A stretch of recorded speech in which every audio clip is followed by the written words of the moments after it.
Estamos de volta e agora vamos prestigiar uma proposta de atividade de língua portuguesa sobre o tema o relato pessoal, que foi produzida pelo professor Marlon.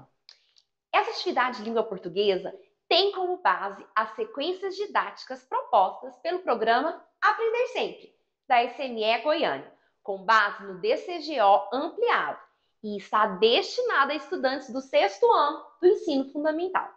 E o relato pessoal é a narração de algum acontecimento vivenciado pelo próprio protagonista da história. Nesse caso, a expressão de sentimentos e emoções são mais acentuadas. E para causar esse efeito, o autor pode utilizar descrições, adjetivações e figuras de linguagem. Para entender um pouco mais sobre o relato pessoal, vamos acompanhar essa proposta do professor Marlon.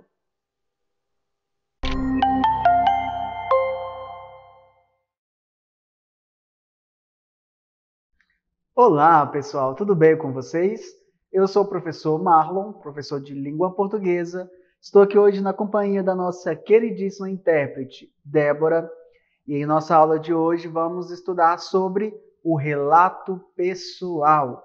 Então, iniciando mais essa sequência didática que tem como objetivo o estudo do gênero relato pessoal e a intertextualidade, enfatizando as manifestações explícitas e implícitas nos textos e as semelhanças e diferenças entre textos. Vamos lá? Para começo de conversa, vamos então refletir um pouquinho?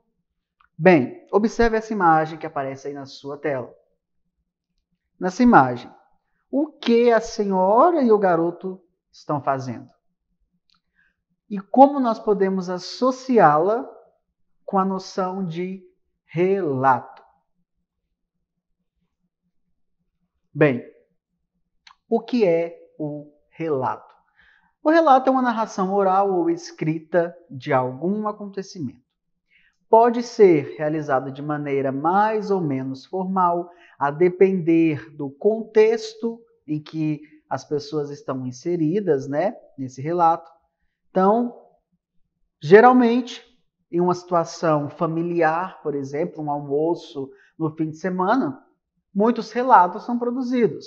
E ali é um ambiente mais descontraído, mais informal, e a linguagem utilizada também pode ser uma linguagem mais informal. Agora, se você está fazendo um relato em uma situação de avaliação, por exemplo, na escola, aí já tem que usar uma linguagem um pouco mais elaborada, principalmente se for escrito, E o relato pessoal, como aquele lá do almoço de domingo?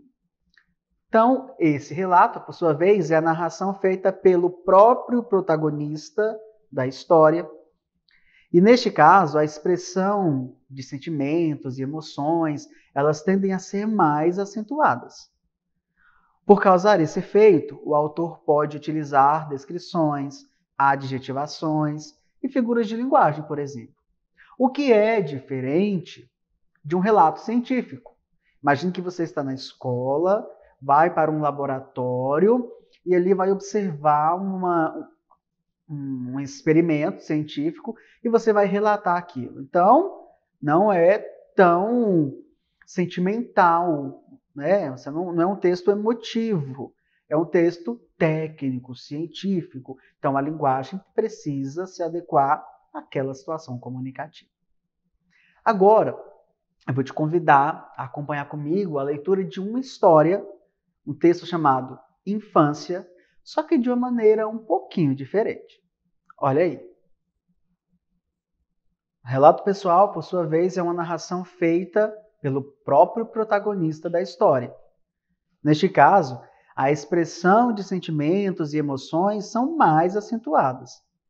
Para causar esse efeito, o autor pode utilizar descrições, adjetivações e figuras de linguagem, por exemplo. O que é diferente numa situação de um relato científico. Imagine que na escola você vai participar de um experimento e vai fazer um relato sobre ele. Então, você não vai utilizar ali adjetivações, figuras de linguagem que evocam esse sentimentalismo. É um texto mais técnico, mais prático, e a linguagem, portanto, tem que ser mais técnica e mais prática, né? Bem, agora eu vou convidar você a acompanhar a leitura de um texto comigo chamado Infância, só que de um jeitinho um pouco diferente. Vamos ver? Nas manhãs de domingo, acordava e ficava na cama enrolando para levantar. Mas quando sentia aquele cheirinho de cookies vindo da cozinha, não tinha dúvida. Pulava da cama com a boca salivando de vontade de comer aquela delícia que minha mãe preparava. Quando chegava à cozinha, minha mãe olhava-me com um largo sorriso no rosto e dizia: "Acordou cedo por quê? Esse cheirinho tá tão bom assim? Volte a dormir, filho." Respondia meio sonolento, mas com uma vontade de comer aquela delícia. Só mesmo essa gostosura para me fazer pular da cama tão cedo no domingo. Quero comer só um. Ela sorria, pois sabia que eu comeria uns 10 cookies e voltaria para a cama, porque era domingo e eu podia ficar até mais tarde deitado, dormindo, sonhando. Então, antes que deitasse na cama novamente, escutava minha mãe falando: "Pedro, antes de pegar no sono das 8, escova os dentes", dizia rindo. "Mãe, esse gostinho na boca ajuda a sonhar", respondia. Adorava as manhãs de domingo com aquele cheirinho irresistível que me fazia pular da cama tão cedo. Ah, esse cookie, cheiroso no ar, crocante por fora, macio por dentro e às vezes bem recheado de gostosuras, tipo brigadeiro ou creme de avelã. Continuo gostando de cookies, pois deixam-me sempre com saudade de minha infância querida, recheada de delícias maternas. Ontem foi domingo. Que legal, hein? Muito obrigado, Débora, pela interpretação maravilhosa desse texto. Bem, então vamos refletir um pouquinho sobre ele. Qual é o tema desse texto? O tema é a saudade da infância. É possível verificar esse tema a partir da forma como o narrador relata elementos da sua infância que são muito significativos para ele até hoje, o que pode ser exemplificado por meio da fala do narrador lá no finalzinho do texto. Agora, vamos observar aquilo que está explícito e implícito nesse texto. Vamos ler um trechinho aqui. Nas manhãs de domingo, acordava e ficava na cama, enrolando para levantar, porque era domingo e eu podia ficar até mais tarde deitado, dormindo, sonhando. Bem, uma informação explícita é aquela que está escrita. Você bate o olho e você já nota ali. A implícita é aquela que está no não dito. A informação implícita é aquela que, de alguma forma, está pressuposta, subentendida no texto. Nesse trechinho aqui, por exemplo, o que está explícito? Olha aí. O personagem, ele acordava e enrolava, ou seja, demorava para levantar da cama quando? Aos domingos. E nesse dia, ele poderia dormir até mais tarde. É o que está dito. Era domingo e eu podia ficar até mais tarde, deitado, dormindo. É o que está dito. Agora, o que quer dizer então? O que está subentendido, o que está implícito aí? Se no domingo ele podia ficar até mais tarde na cama, está implícito que nos outros dias, certamente não. Se ele podia dormir mais nos outros dias, é porque ele dormia menos, tinha que acordar cedo. Essa é uma informação que não está escrita, está implícita no que ele está dizendo.